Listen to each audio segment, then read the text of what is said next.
Ladies and gentlemen, welcome to the HR Cartel podcast. I'm your host, Tim Dive. Thank you for joining me for episode number 90. We've done 27 this year. This is our 27th of the year, I should say. So, look, we always want to do more. You know, there's so much to talk about in this space that we work in, and so much to share. We get busy, of course, but 27 is a good number, I think.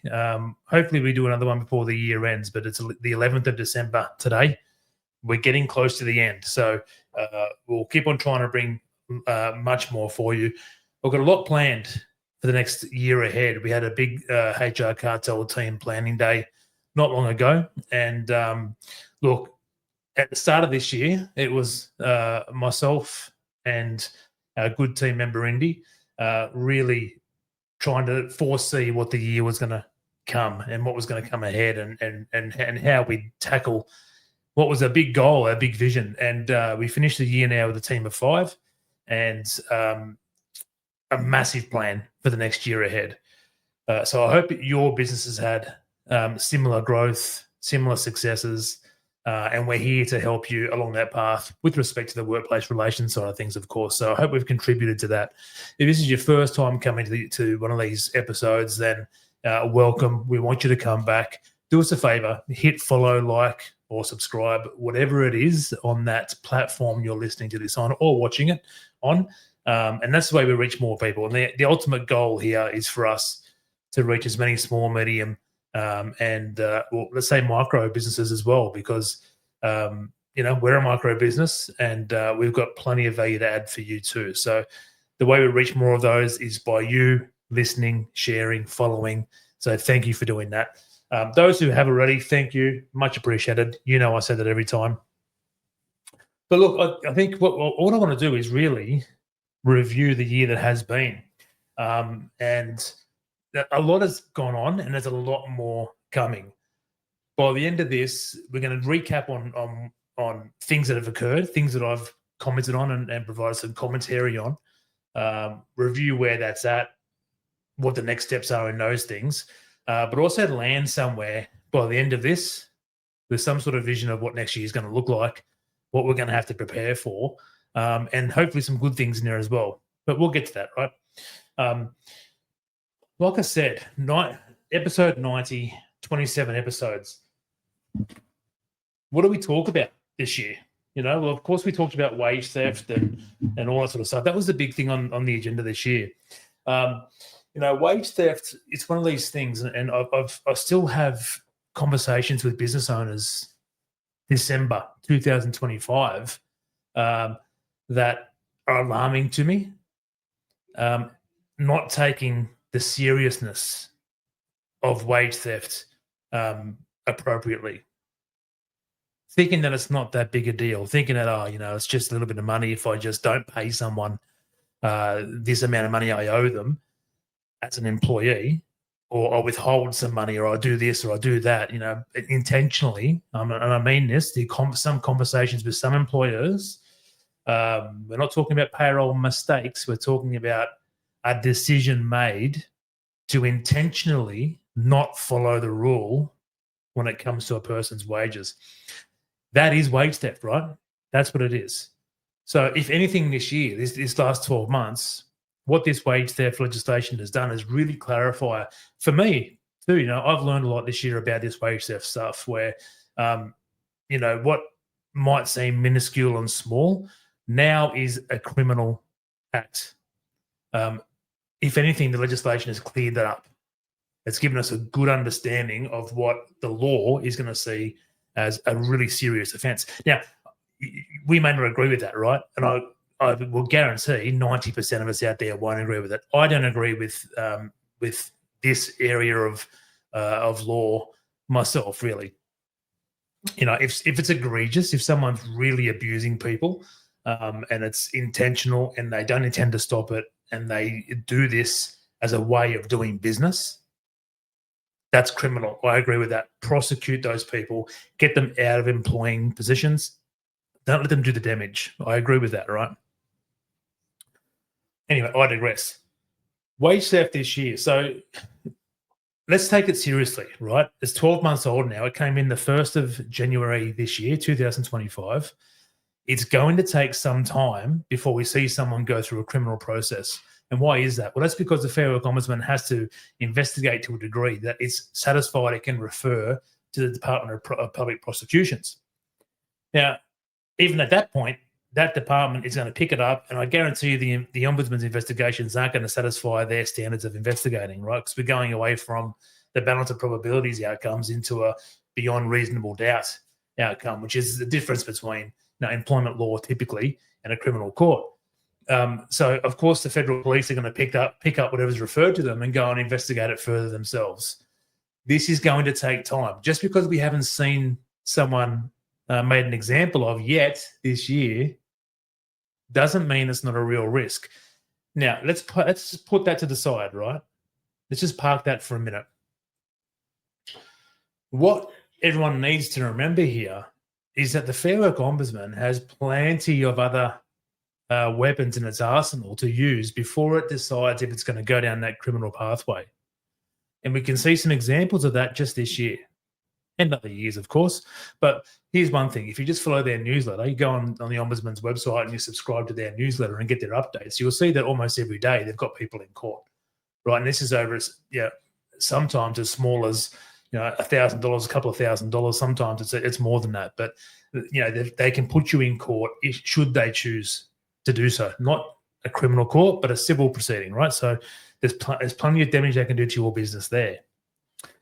Let's also talk about getting you to participate in an undertaking. Now, we saw an NDIS business. I won't name them in this podcast, but it's not going to be hard to find out the information if you wanted to. But this is a business. I think they were in Sydney. I'm not too sure, but 35 employees, not a big company. And over a period of time, I think it was more than a year, there was a payroll mistake, an error, a genuine error. Now, one of these employees called the Ombudsman. And what the Ombudsman are doing at the moment is when you call them, because my team, we test the Ombudsman quite frequently, right? So we've called the Ombudsman, and what we see them doing is going through a bit of a checklist, a question checklist. And if your employees are calling them, it seems innocent, but I guarantee you they're going to find out which company that person calling is working at. Now, if that's one of your employees, you should be worried. And here's why. This NDIS business had an employee call the Ombudsman and said, hey, look, I don't think I'm getting an allowance I should be getting paid, or it's not being paid properly. Can you help me?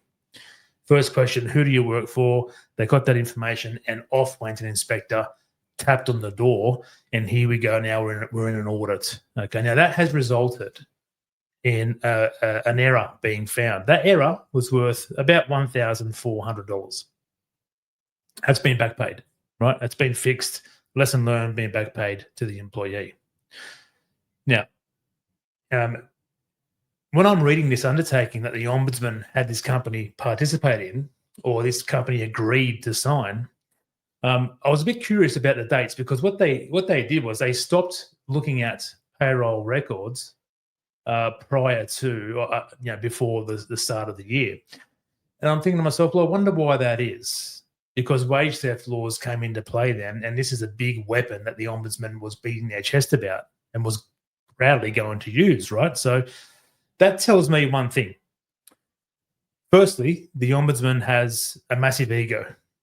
Let's not forget that, right? The Ombudsman, the current Fair Work Ombudsman position held by Anna Booth, union person, aligned through and through, ex-commission, all that sort of stuff, right? Now, what does the union like to do? The union likes to beat their chest and say, look how good we are. And most officials in unions have that same ego. The Ombudsman is, polluted by that ego, especially now. So I'm thinking to myself, well, why would they stop there when they can easily just go into this new legal provision of after 1 January? Well, of course, I think that they want the ability to have the message to beat their chest and say, look what we did.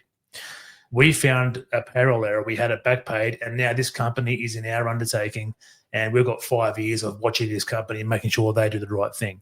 That's a powerful thing and an ego boost for an ombudsman to be able to say. So, isn't that interesting? We've got this big wage theft provision that we've all been threatened with by the ombudsman and by the government. Hesitant to use it, it seems. and I think it's ego-driven. But what does that mean for you? Well, for this undertaking, for this company, my estimates of what it would take to comply with the conditions in that undertaking, what they had to do was that they had to agree to outsource their payroll to get a quite a robust payroll system and like maybe a management company to handle their payroll. They had to get a trainer to come in and train managers and directors and all this sort of thing. They had to undertake audits. I think it was a couple of times a year or whatever it was, and they had to do a few box ticking exercises like this, right? Now that might seem like it's okay, but my estimates for a company of 35 people, that's going to cost them about $60,000 in the first year. And the ongoing years after that, the subsequent years, about $40,000 to comply. So for a $1,400 payroll mistake, this company has agreed to around about, I don't know, 200 grand worth of cost over the next 3 to 5 years to comply with an undertaking. So we might ask ourselves again, why is that? And then we can join the dots between, okay, well, the Ombudsman stopped before the 1st of January 2025. And this company agreed to a 200 grand bill for a $1,400 error, honest error. Why would they do that? Right? Why would they do that? I think, and this is just a suspicion of mine, but I think the Ombudsman has given them a pass. I think they've said, you know what, we'll stop investigating at this date, right? We'll give you some time to get your act together and fix up all your records from 2025. And the next time we do an audit, those records will be right, won't they? Okay, there's your carrot. Now, if you want to do that, well, then agree to this undertaking. Now, if you don't agree to this undertaking, then let us watch you for 5 years and beat our chest for 5 years and show the world how we're controlling you for 5 years. Well, then we'll go a bit further than the 1st of January, and we may refer you to a criminal court. That seems like enough incentive for a small business to say, you know what, I'll pay the 200 grand over 5 years or so, whatever it is, right? So, that's what I've seen in terms of compliance around wages and payroll this year since the wage theft provisions have come in. We will see someone go to the criminal court. There's no doubt about that. So the question is, will they be sent to jail? Well, the court has the option to, right? We're talking about, I think, and this theme is peppered all the way through legislation changes and court decisions and unions and lawyers been awarded money. I think the government has quite an interest in leveraging these legislation and changes they're bringing in order to get money in their back pocket. Okay, you might go, yeah, no shit. I would agree with you, right? But these wage theft laws, the penalties are immense. The company you get fined around $7.8 million, something like that, right? Or 3 times the underpayment. Now the individual who's responsible will get fined $1.56 million or 3 times the underpayment, and 10 years jail or 10 years jail, right? So that tells us what? $7.8 million fine to a company plus 1.56 is a lot of money, almost $10 million penalty in one case, right? That's going to go to the Commonwealth, isn't it? What about this 3 times business? Well, that tells me that what they might be trying to use this for are these bigger entities. These bigger entities that if they have a 1 week payroll mistake, it's in the millions, or 1 month payroll mistake, it's in the millions, tens of millions. Now they've got the opportunity to have the court impose penalties of 3x that. All of a sudden we can see 30, 40, 50 million bucks in one case going to the government's pocket. So, that's a very real risk. Now, we are for small and medium-sized companies, right? So maybe you're right. If you're a small and medium-sized employer, maybe your thinking is along the right lines of, well, are they really going to do this to me? Well, maybe they won't, but maybe they will. And the point is they can. Once it's referred to a criminal process, it's out of your control, right? So the point is they can. You do not want to be in that world, right? And again, regardless of that, the Ombudsman has plenty of weapons in its artillery to deploy against you before it decides to put you in a criminal court. Some of these penalties up to $5 million in one hit in civil proceedings. So don't play around with it, right? That's wage theft. I think that's a good wrap up for the wage theft issue, because we'll see next year in the coming years how this rolls out. We've got at least another 2.5 years of ALP government. I don't see this law being repealed, even if they lost power again. But we'll see, I guess. But let's expect the ombudsman to put more civil proceedings in court, because the fear of criminal proceedings is hanging over our heads, and they'll use that to force you to go into undertakings or to press to accept them pressing civil proceedings against more companies. Smaller businesses will be affected by that. Right?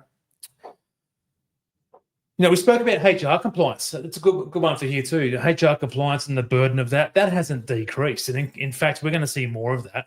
So let's jump straight to the burden of HR compliance and new legislation compliance, and how that looks coming ahead. Because there's one big thing coming up right now.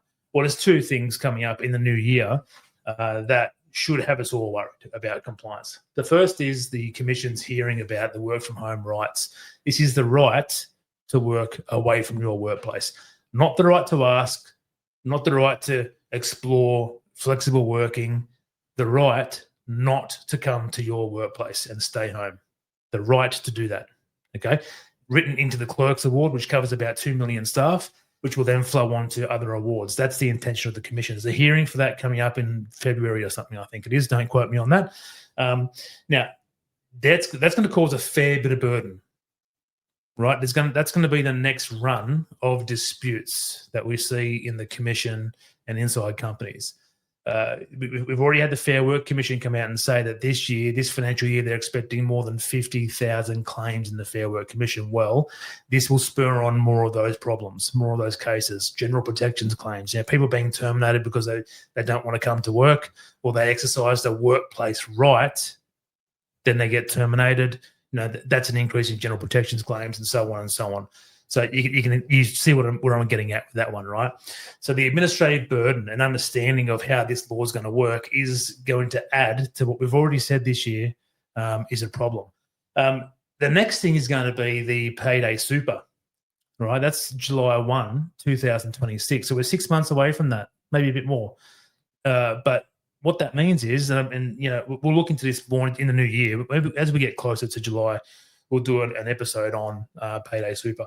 But I think it's about, you've got 7 days to pay it. So your pay cycle ends today, you've got 7 days to pay it, right? Now, that's going to put a massive bit of pressure on companies. We had a conversation here in our team. One of the questions was, well, why is it such a problem? And what people out there have to understand is that, you look at the skyline. Look at this. Look out your window now. Look at the city skyline. How many cranes do you see? Look around your residential area. How many homes are being built? How much development is happening? We've got a massive housing crisis. We've got entire lots of land being cleared so we can make way for more residential housing. This is critical to the country, right? Construction is a great example. Construction businesses, there's a lot of them. Right? They're not all massive tier one operators. In fact, those big tier ones use a lot of small businesses to get the work done, right? These small businesses are taking big loans in order to fund the ability to execute these projects and deliver these projects. Their margins are so small, 2%, 3%. They're effectively buying projects to keep people employed and keep money going through the business, hoping that they're going to win enough projects and get ahead and grow the business and that sort of thing. Now, it's hard. Tens of thousands of these companies close the doors, and that's been happening for a number of years now, right? Well, what we've just done with Payday Super is we've brought forward massive weekly bills or fortnightly bills that we traditionally had 3 months to pay. So just look at that one industry, for example. This is why Payday Super is such a problem. The cash flow burden is going to be immense. Immense. You've got 100 form workers on a construction site, And what's that bill each week? $1 million in headcount each week. Well, 12% of that is now due on top of that. Okay, these projects have milestone payments. These builders aren't getting paid every week. They're not getting paid every month. Sometimes they're getting paid, 3 months or whatever it is. Right now, we're not correcting that, though, are we? We're not saying, well, the law is now that these big builders and developers have to pay you each month or each week. No, on the employer, on their shoulders, we're putting the burden of super. And why is this, right? Well, that's because the Australian Labor Party wants your superannuation money. We'll talk more about that later, I think, when I talk about an update on what the Labor Party's intentions might be. So we'll park that one for later. But HR compliance and the burden of the compliance, they're the two big things that are going to come up in early in 2026 and mid 2026.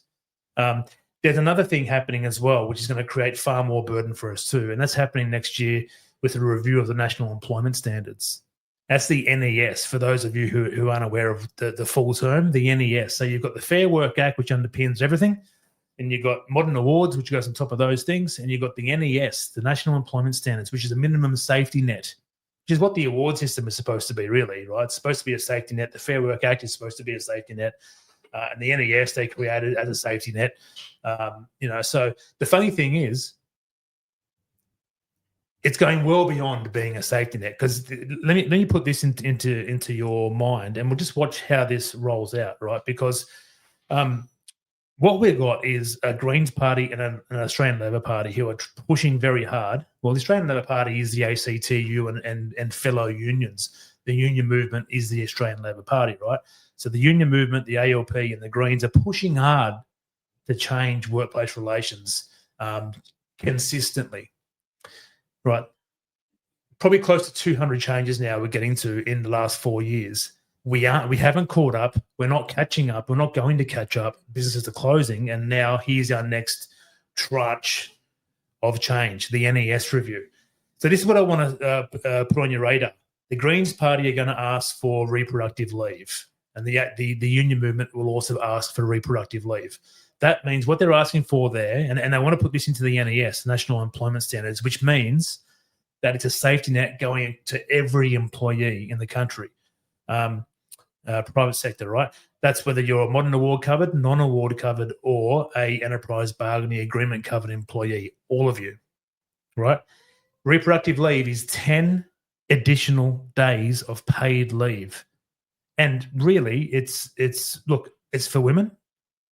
Now, I don't care about this garbage of political correctness when it comes to what is a woman, what is a man, who's eligible for this.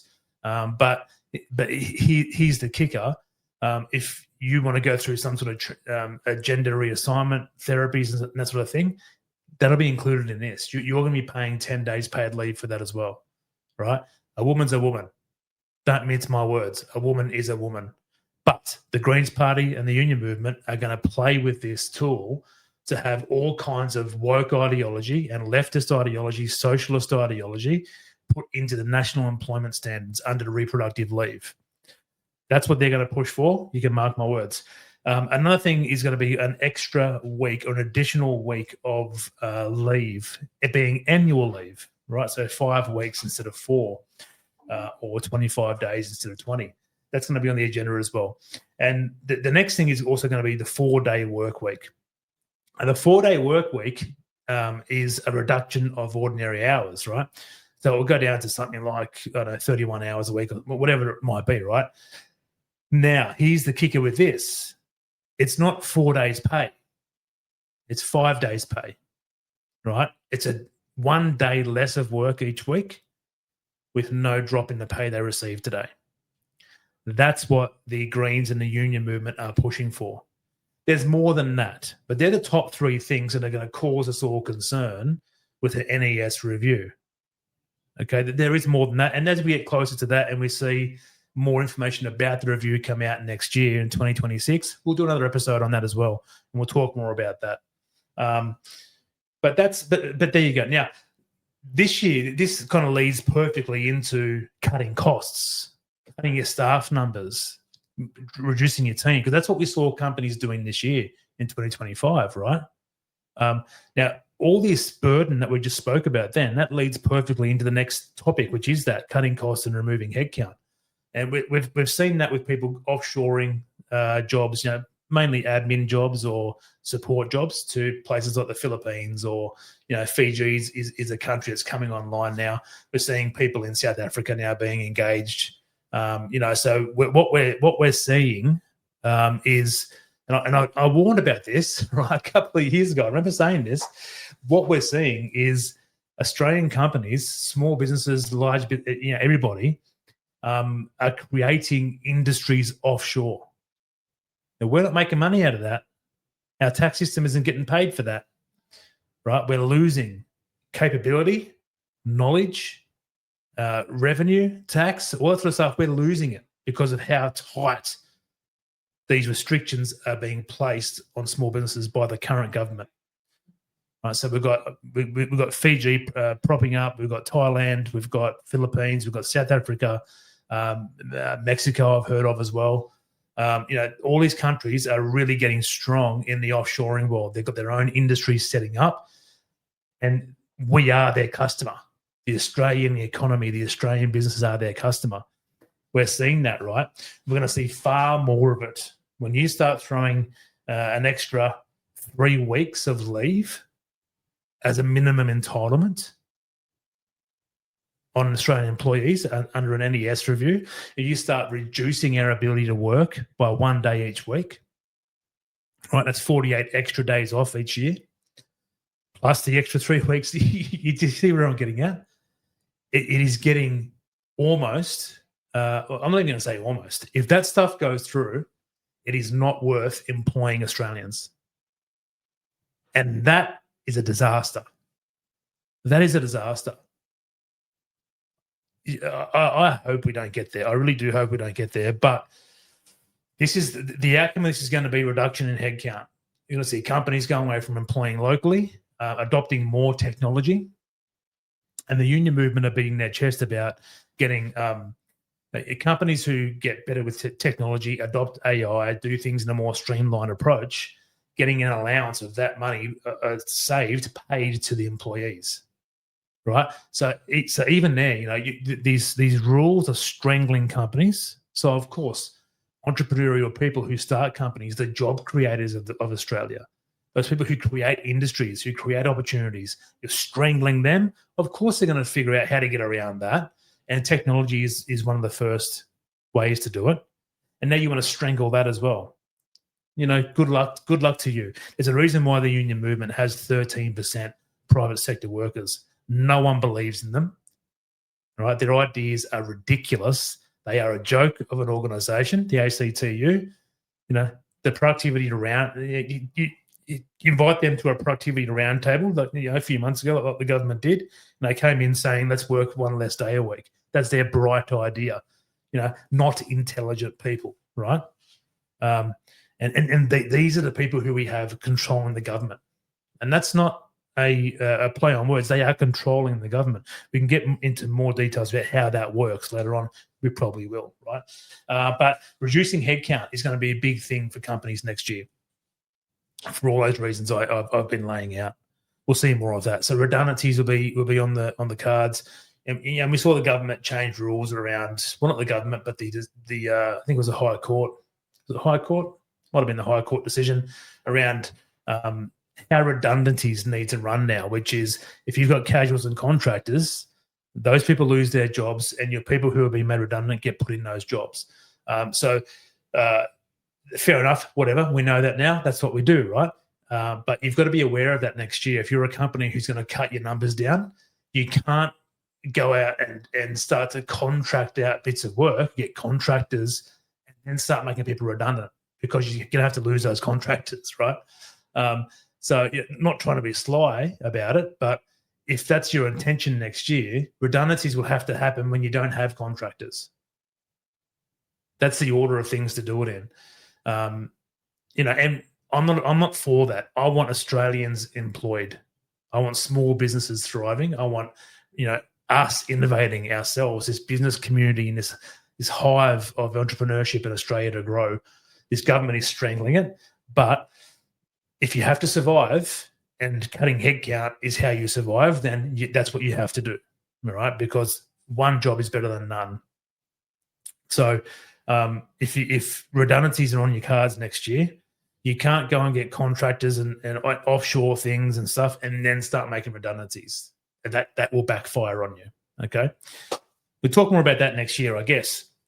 Yeah, we had a cyclone this year, didn't we? Cyclone Alfred. That was we spoke a fair bit about shutdowns, and then we spoke about that as well because up here at the Gold Coast a couple of years ago, we also had a tornado. My house is still, right, I'm still fixing the damage from that bloody tornado. Right, I've been trying to acid wash my pool, fix the fencing, all sort of stuff. The roof, I've got a brand new roof. That's all done. But I digress.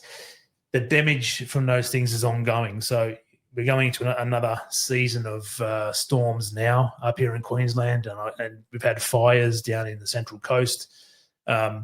So nothing's changing there. It's business as usual. Shutdowns are shutdowns, and stand downs are stand downs. So these things are going to happen. We'll expect more of that next year, I guess. I hope not, but we're already seeing it with some fires in the Central Coast. With some bad storms hitting us up here in Queensland. Look, we spoke about non-compete clauses as well. Non-compete clauses. So this is being kicked into next year again. Actually, I think, in a matter of fact, the last time I looked at this, it's being kicked into 2027, very early 2027. This is where the government is going to have anything to do with a non-compete. So that means that if you have in your contract anything to do with a person not being able to work for a competitor or start a competing company after they leave your business, that's going to be ruled out unlawful. Have no power, take no effect.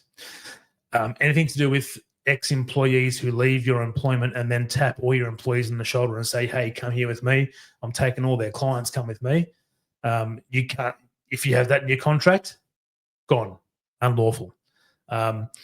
And so on and so on. Even client lists, right? Taking your IP and your client lists and employing them once they leave. If you have something in your contracts trying to stop that, also that's going to be unlawful. So, we've got another year or so to look at that and how that plays out. It's ridiculous. Companies have to have some sort of protection. It can't just be, this employees have free reign to do as much damage as they possibly can. And let me tell you, some do, right? I've been doing this for 20 years. I can tell you now some horror stories, even up to the CEO level, where we've found CEOs stealing IP, emailing it to themselves to start a competing company against the company they're supposed to be a CEO of, the chief executive of. Unlawful to say the least. This government's trying to make that lawful conduct. So we'll look at that more next year, but keep that on your mind as well, right? We've already started to draft terms in our contracts that create pathways and avenues of finding that activity and behavior early, not waiting until they've left and then finding out about it and trying to recover and get deeds signed and all sort of stuff, which we've done that a few times this year as well. But now we're moving to far more of a proactive approach, using your technology providers to do your audits and monitor email activity. It doesn't have to be weekly or monthly, but just every now and then you've got some suspicions on certain positions. Get in there and see what they're emailing to their own personal email addresses. Do some keyword searches. Look for certain words that you think would indicate something might be getting sent that shouldn't be getting sent. See what's being sent. You own this IT and technology and email systems. They're yours. You can do this, right? Proactive approaches are the way forward. The government wants you to do proactive management of psychosocial hazards to prevent gender and sexual-based harassment proactively before it happens, to identify potential hazards in the workplace that don't exist now, but they might exist in the future, and proactively fix them. If you don't do all that, you're at fault, you're liable, you've got massive penalties. Okay, well, let's take a proactive approach with everything. Right? Let's identify, well, this employee may steal my clients. I'll proactively manage that risk too. If this is the way the government wants us to operate, let's do it. Let's do it across the board. How about that?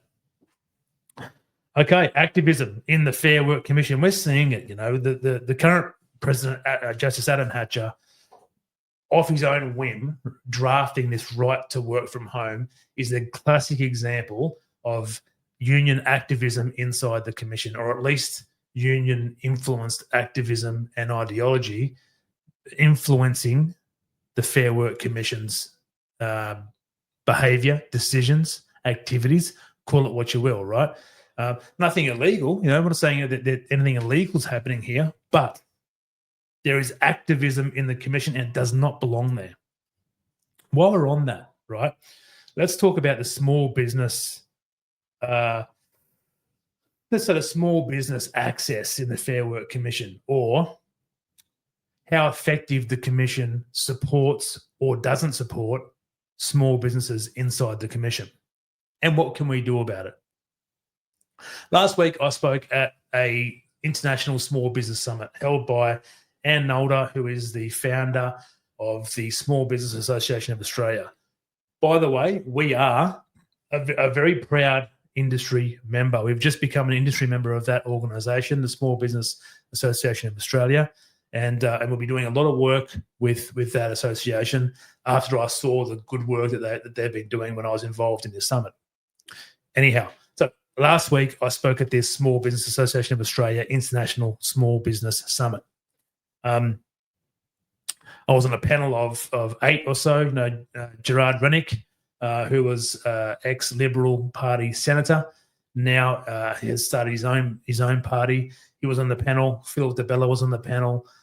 Some good minds, some good strong business minds, political minds, and an IR reform mind in myself. So I spoke about the IR reform side of things. Now, what I've put forward is that small business community, we need our own jurisdiction inside the Fair Work Commission. And it's as simple as this. We've got a small business fair dismissal code. Now, all that does is give a small business who meets the criteria, which is less than 15 employees, right? Systematic and regular employees. All that does is give you an extra 12 months to terminate someone where they don't have any unfair dismissal provisions. Well, what a waste of time that is, right? It doesn't do much for small businesses. That number needs to be jacked up. I would say to 50, but maybe 25 is a good number.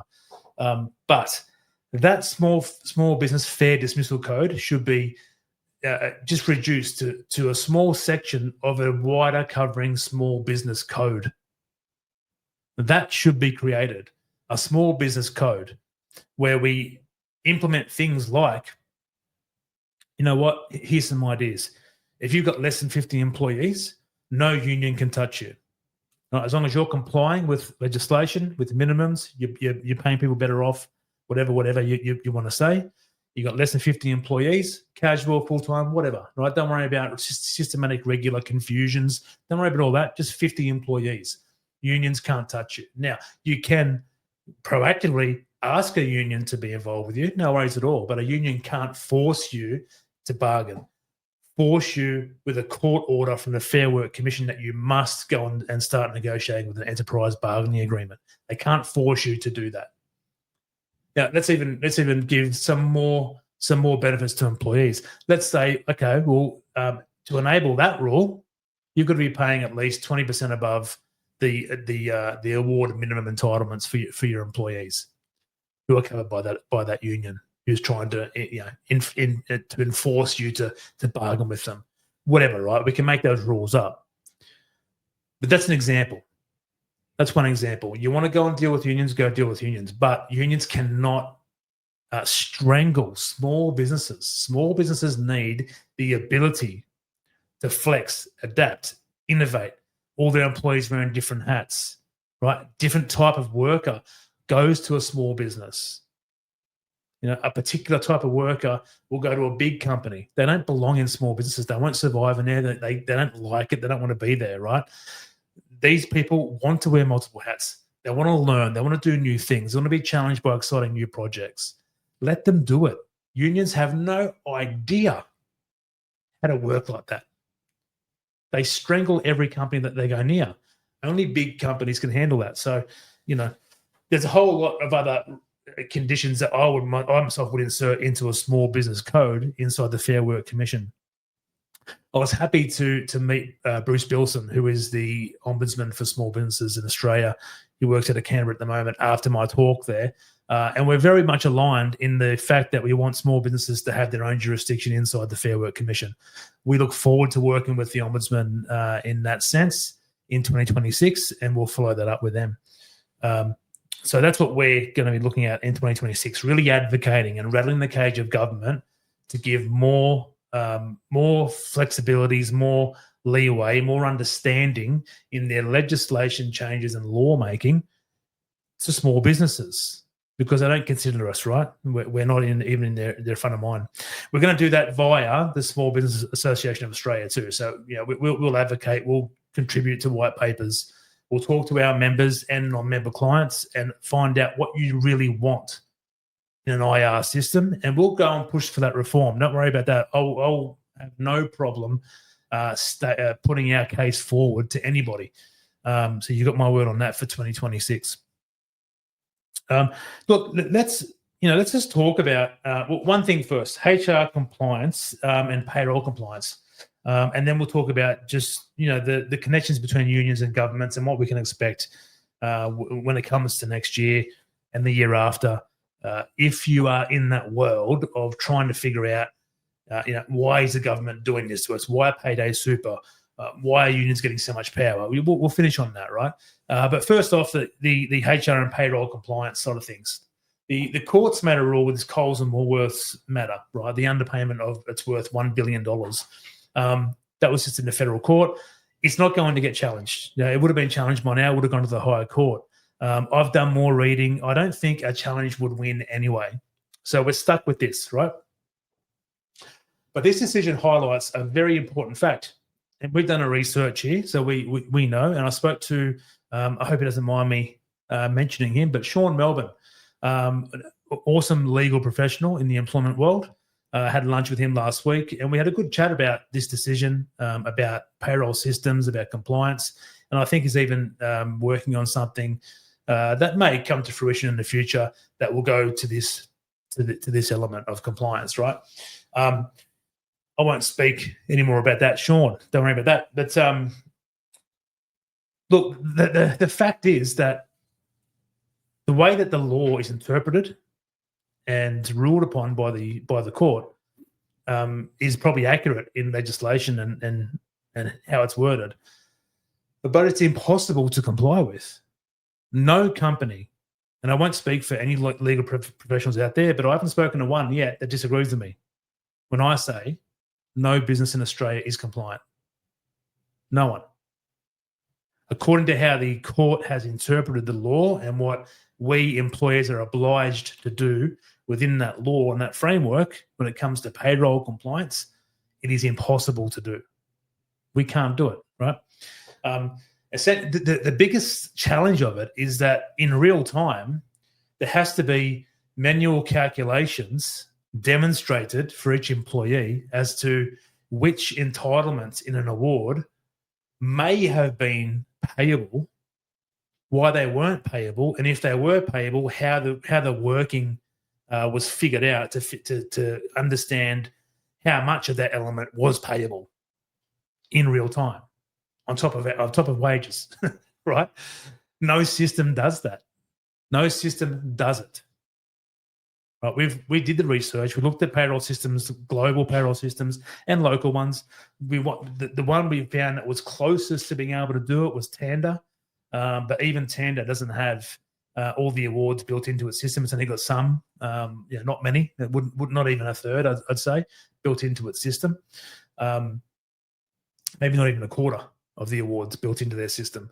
And also, it doesn't comply with what the court wants you to do. Now, it does do a side-by-side comparison of, well, if the award was running, this would be the entitlement, and this is your system, so you're above or you're below. It can do that functionality. I don't want to speak out of school. I don't know great detail really how it works, but I believe it does do that. But I know it doesn't do what the court wants it to do. Okay, so that's a big issue for next year. How many more underpayment claims are we going to see go through the courts where companies just cannot defend themselves? right? That's a big risk for businesses out there. I'll be surprised if we don't see opportunistic law firms. I won't name any. I'll keep that to myself. But look out for them next year. Most likely union-aligned law firms, but not only those. Alleging underpayments. If you've got an award-based employee and you're paying them an annual salary or an all-inclusive salary and an inflated wage to incorporate all allowances to make it simpler for yourself, you are in the crosshairs of a claim like that. You need some help. You need to understand what this means for you. So, look, reach out to us if you want to. We'd love to help you. 07 5651 0066. That's the HR Cartel's phone number.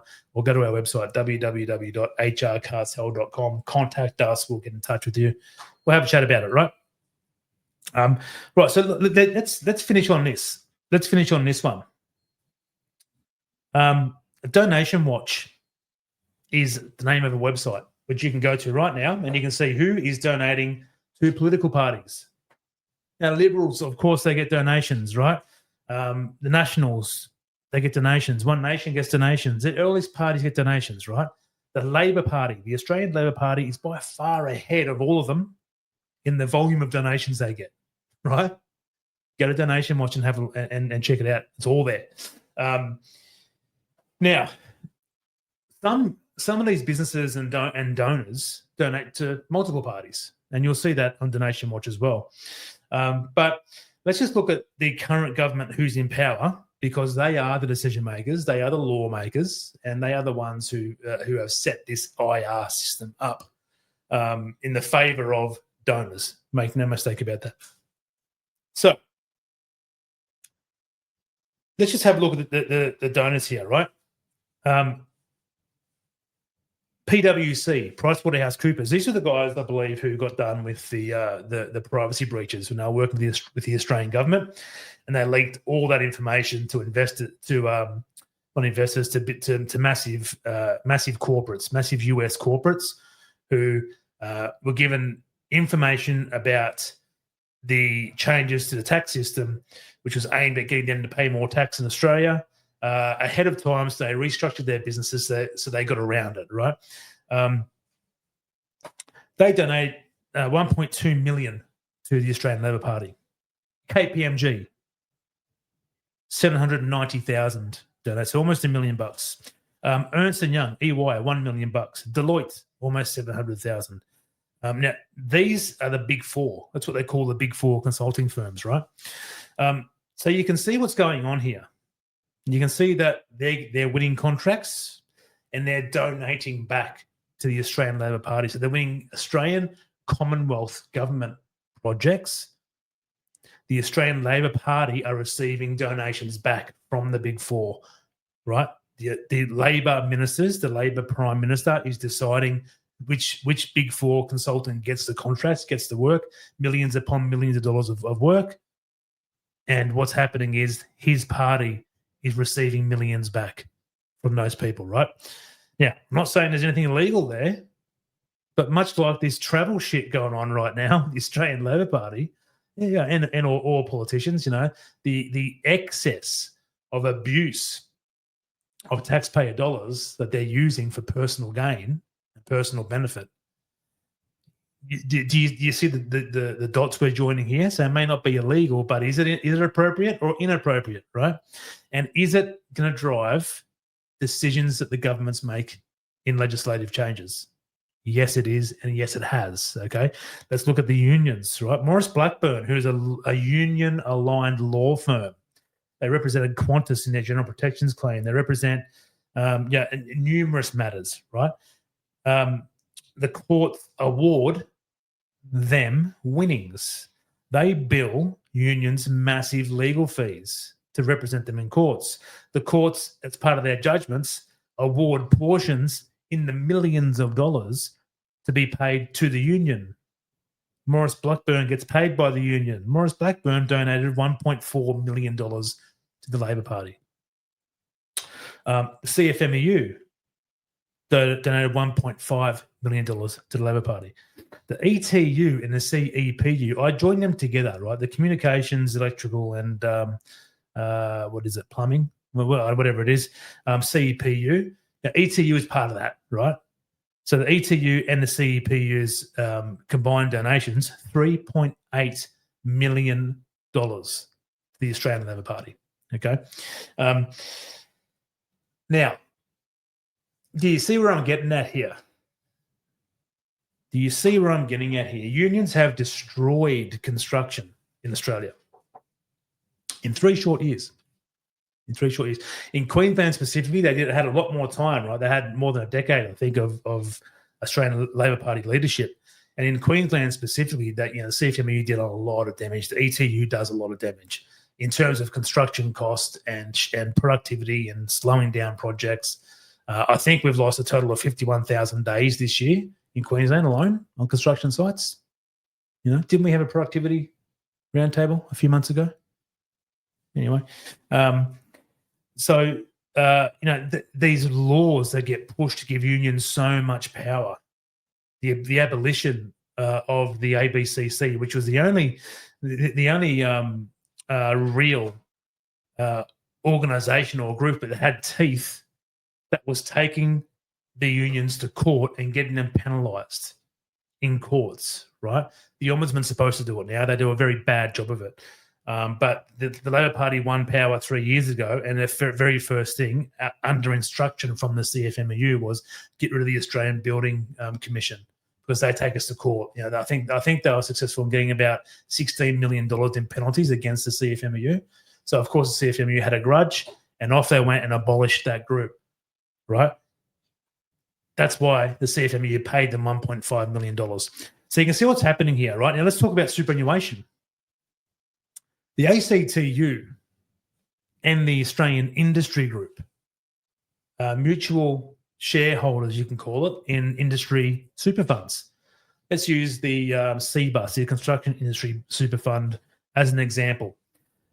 So the ACTU and the Australian Industry Group, I may bastardise this in some way or mess this explanation up in some way. Excuse me if I do, right? But you'll get the point. They're 50-50 decision makers or shareholding in that superannuation, or the board who decides what that superannuation fund does. Okay, they appoint the CEO, they appoint directors, and so on and so on. Now, the AI group, I think, has a lot to answer for. They are the country's most prominent employer representative, and I don't believe they've done a good enough job in more than a decade of representing the views of employers, right? I'm not saying they're being bought off. I'm not saying that they're bad. I'm not saying anything like that. You just have to look at what they've achieved. Not much, right? Not a great deal. Why is that? There's some sort of benefit they're receiving, right? I'm not saying it's illegal. I'm not saying anything like that. But CBUS, that group, but also Wayne Swan heads up that organisation. Wayne Swan's the ex-treasurer of the Australian Labor Party, right? There are numerous directors who are CFMEU officials who have been appointed into that board by the ACTU as part owners of that, or part shareholders of that superannuation fund. That superannuation fund, the CEO, engages the CFMEU to run training courses inside that super fund and pay them whatever amount of money that they pay them for running that training, right? That organisation pays the CFMEU a lot of money for director fees for the directors that the ACTU appointed to go and be director in that superannuation fund. Now, superannuation funds aren't allowed to directly donate to political parties. So do you see where I'm getting at here? That they are extracting, so the government will make favourable construction decisions and project decisions, favourable decisions to support the union's strength in that industry. That union is driving massive cost increases, sucking money out of the industry into their own pockets, and we've seen that with this administration saga that the CFMEU is in right now. the members of that industry are getting paid super into this super fund. Labor and CFMU aligned people are running this fund. The fund is paying the union, lots of money for directors and for training, and the union donates that back to the Australian Labor Party. What was it? $1.5 million from that one union, $3.8 million from the CEPU and the ETU. Just those two combined, we're talking about $5 million in donations, right? So you see where I'm getting at here, right? I'm not going to. I'll take the tinfoil hat off. I can go much further in explaining what I believe to be inappropriate connections and relationships between the ALP, superannuation money, unions, and donations. But let's get back to the Payday Super thing. I think I mentioned I'd come back to that, right? Why do you think the government wants you to put money weekly into superannuation funds? Right? That means those superannuation funds who are controlled by the union movement can choose where that money goes. Some of that money goes back to the Labor Party. Let's just join the dots, right? Anyway, like I said, if you understand these things, you may get your head around what to expect from the current government that's in play or in power right now for the next 1 year, 2 years, 3 years. And when you start to think, okay, well, the NES review, the workplace relations legislation reviews, the IR reforms, all this sort of stuff, it's not about getting employees more money and better conditions. It's not. There's a big divide between union members and what union officials do. Union members, as long as you're told that you're a victim, you'll want protection, right? As long as you're consistently told the message that bosses are criminals, you're the victim, I'm here to protect you, you'll put your hand up and say, yeah, no worries, how much should I pay you each week in union fees, right? And blindly, you're thinking that you're getting better conditions and better treatment and better pay and better this and better that. You're not. CFMEU, for all the damage they do to the country, for the individual, for a short period of time, you might get a higher rate of pay, right? But pretty soon your industry is going to collapse. So it's a bit harder for them guys to get their head around and see what's going on, right? But ask your nurses, ask your teachers, ask your police officers, ask your government workers, what has your union done for you? Very little is the answer you're going to get. I speak to a lot of them, okay? Very little donuts, usually, right? So this is how it's working. That union movement, if you can't blame members, there's not many of them, 13% in the private sector, like I said. But and that's a sign within itself, right? That these guys aren't worth much. Not the members, but the unions. But as long as they keep getting peddled a message that they are a victim, they'll want protection. That's I just don't know, how else to explain that. But the business of the union movement is going on in clear sight. None of us are paying attention to it.